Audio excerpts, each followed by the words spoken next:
This is the Thompson Center R55 benchmark model chambered in .22 caliber.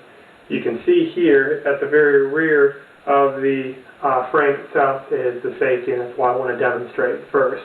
There is a selector switch, what I would call a selector switch anyways, at the rear here. You can see that there's a green dot and a red dot, and the green dot means it's actually in safe, and the red dot means it's actually alive or on fire. Simply by taking your thumb, although most of these are designed for right-handed individuals, the bolt, etc., simply pushing that up.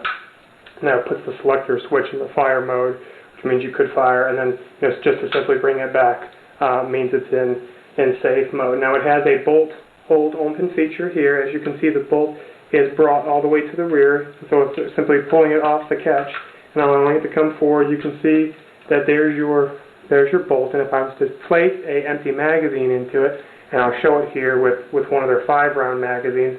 They make both a 5 and a 10-round magazine for this, but the 10 kind of protrudes in a little bit of a banana style from the base. I'll kind of show you that here. You got these 10-rounders here, and it may be actually easier to demonstrate with a 10-rounder just to show everybody. But there's your loading port here in the bottom, and then also your magazine release just forward of that. So if I was to take an empty magazine and slide it into the bottom of it, it doesn't really bode well for target shooting, because when you're resting on a bench, you may not have the space to allow this to protrude, which is why the 5-rounders are, in some instances, really a better choice. But if I was to draw the bolt back, you'll notice now it will stay open in the, or it'll stay backwards in the open position. And then by depressing this little button just forward of the trigger guard, it will allow that magazine to come out. So as I squeeze on that, well, I didn't catch it, but you can see here that it actually did drop the magazine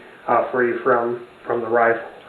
Now, a couple other points of mention here on this particular model. Once again, it has a nice flat base for bench rest shooting that came standard on the stock. It has a raised Monte Carlo cheek piece, which aids in my particular benefit for proper eye alignment for a scope, which I'll talk about here in a second. And then personally, I like a heavy barrel on some of my target shooting rifles.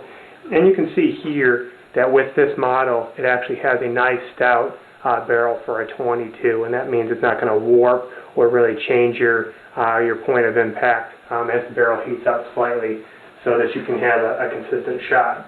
Now, in terms of glass, what I have on here is a Leupold FX III, which is a 6x42 millimeter, I believe. Yep, 6x42 millimeter scope here, and this has both your windage and elevation adjustments here.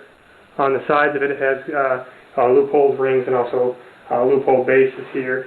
And then I also have the Leupold scope covers, both on the front, which you can probably see here, hopefully, and then also on the rear. And these are our magnetic covers, and so that when you actually push forward with your thumb and depress a switch back here, they'll actually both come open. And then, you can very quickly gain your rear sight picture. And if I was to show the viewers at home with these magnets, kind of what that looks like from the rear side, hopefully you'll be able to, sorry if I bump the camera. Anyways, you can kind of see, hopefully, I don't know if the lighting will really allow it, but as I depress this rear button here, you'll see it, and you can kind of see those double magnets, and then also the same thing on the front side. There's just like a little catch there, and that allows you to very quickly open and shut the scope covers to protect your glass on there. And with this particular reticle, what I want to show, hopefully the viewers at home, is that it has like the German post in it, and I have found that to be pretty beneficial for target shooting, because it allows for much more open top hat of your sight picture, because you have it's kind of like a heavy duplex in that you have fine crosshairs in the center and heavier ones on the outsides. But the outsides just on your left and right, and your lower post, your upper post remains that thin duplex. So for me, it allows that whole upper section of the sight picture to really allow you to gain a little bit more detail, so you don't lose targets and which bullseye that you're aiming for, etc. So in a nutshell, that's your Thompson Center R55 benchmark .22 caliber rifle with an aftermarket piece of Leupold FX 3 glass 6x42 millimeter, and that's your basic package for this. Now I don't have a sling or a bipod, although I do have the studs necessary for it. So hopefully if this is something that you are interested in, you now know a little bit more about it. Thanks for watching.